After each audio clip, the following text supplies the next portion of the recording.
Hi everyone, it's Casmanco's YouTube channel. Welcome back to another video on my channel. Today I am going to be going through our final lineups that's just dropped. And I'll go through who I think is a medical sub, and I'll do my predictions as well on top of that. If you're returning Carrots and Magpies, welcome. I think I'm going to have to say that from now on instead of if you're returning Magpies. So, if you're returning Carrots and Magpies, welcome. If you are new to Carrots and Magpies, or you're watching this, if you are new to the channel and you're watching this for the first time, welcome back to another video. I did a preview talking about how Hawthorn are going to play in their kick-heavy side. I'm going to go through our lineups here. Now, I did do a video earlier today about the lineups I was on Thursday. Unfortunately, I sort of probably predicted one change only, and it has happened. So I'll go through and we'll talk about it. So Isaac Craner, Jordan Rufford, Brendan Maynard are the full back line. Jack Cripps, Jack Madgen, and Jeremy Howe. Smart move by the club. If I were to be honest enough and say this, I think this is very smart. I think you don't want any hassles at all. I think you want to have something that you can just say, like, yeah, you know, finally did it. We actually got going. We actually performed really well with that back line.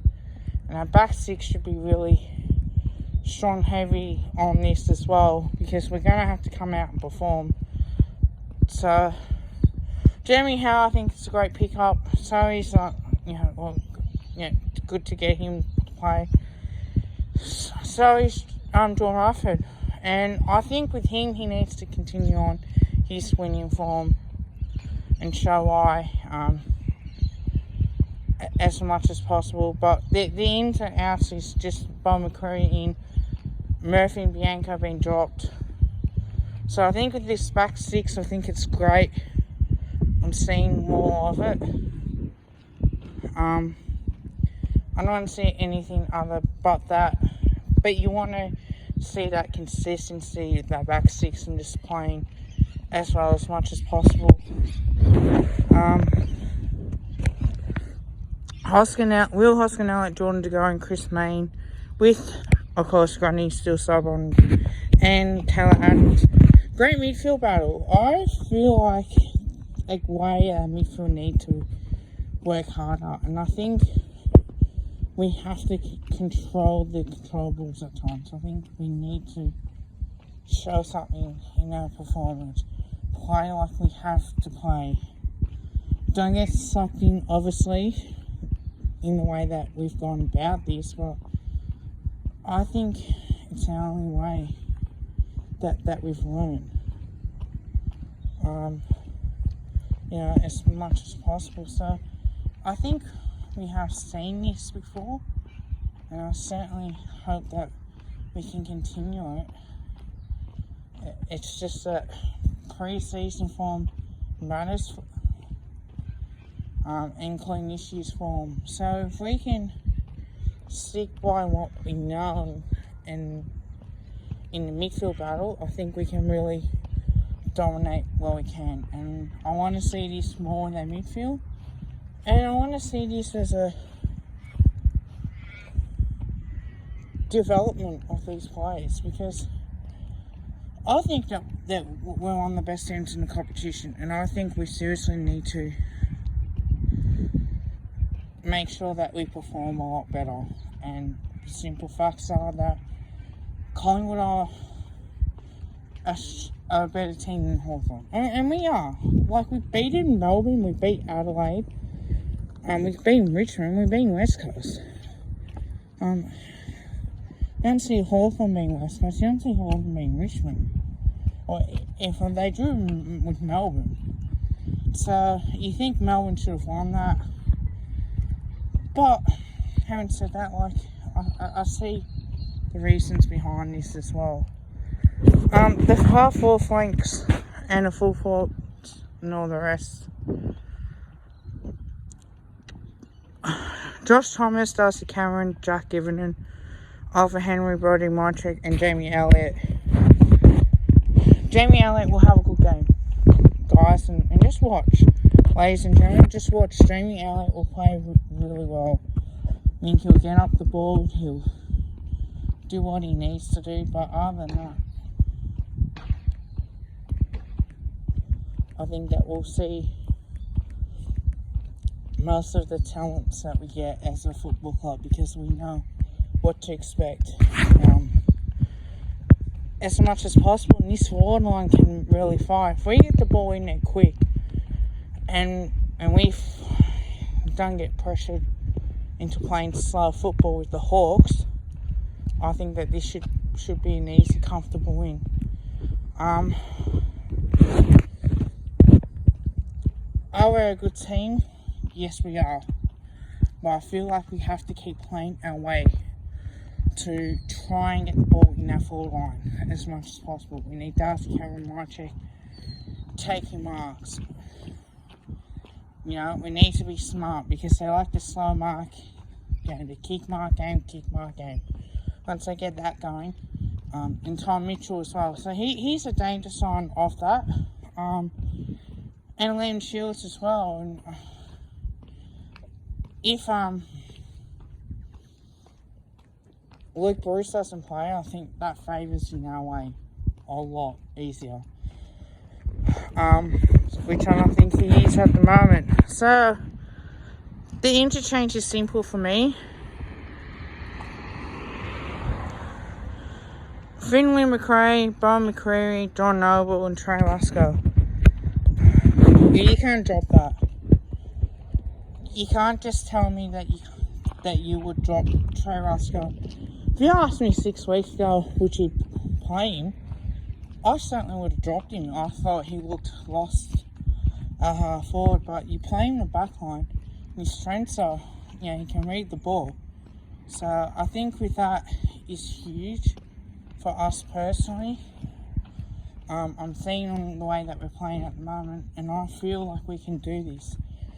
I do like John Noble on the interchange and Bowen McCreary. Look, happy to give him a chance. And Finley McRae, I'm worried about Bo, because last time he played he got injured, and he hasn't had that consistent year of playing 3 or 4 games in a row. So I'm really worried. Once I show that worrying signs, can I trust him to perform? And if he goes down early, my thoughts are, can he continue? So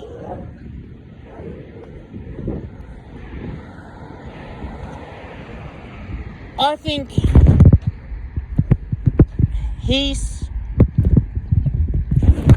I'm not too much concerned that he will play his role. I just hope that he doesn't get injured in the first quarter at halftime.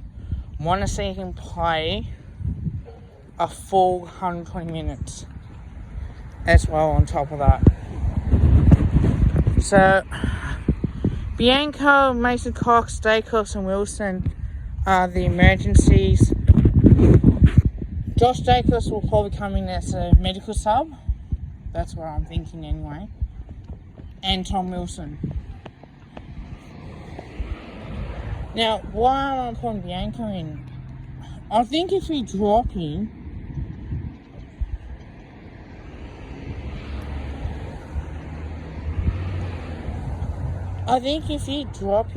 and put him as a medical sub, why would you do that? I'm starting to question that a little bit.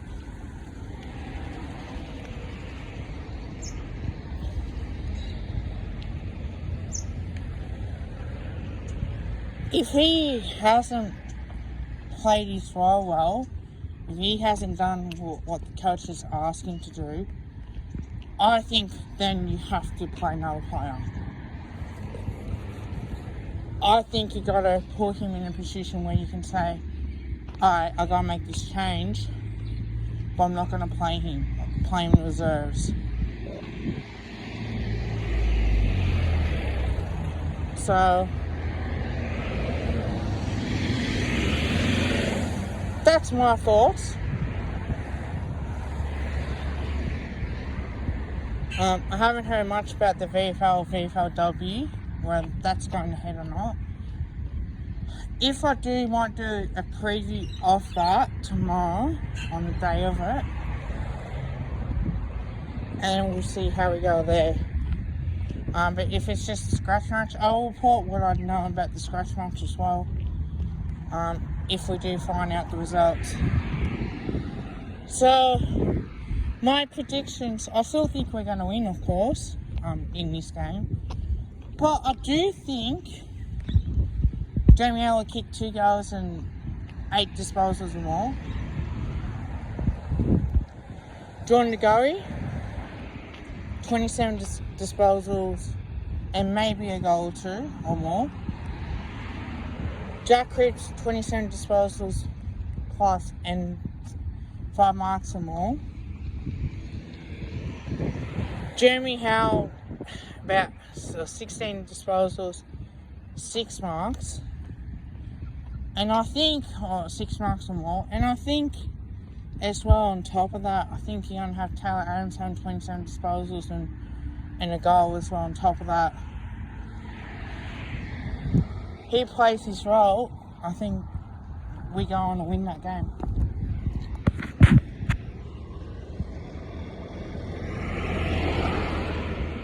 So, the reality is we need to continue on this form and show it enough.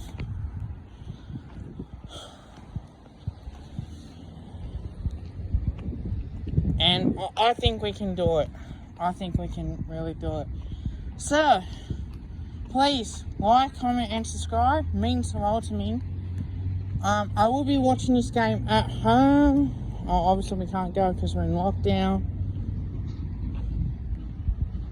But until next time, go the Mighty Pies, and I'll show you after the game on my match review.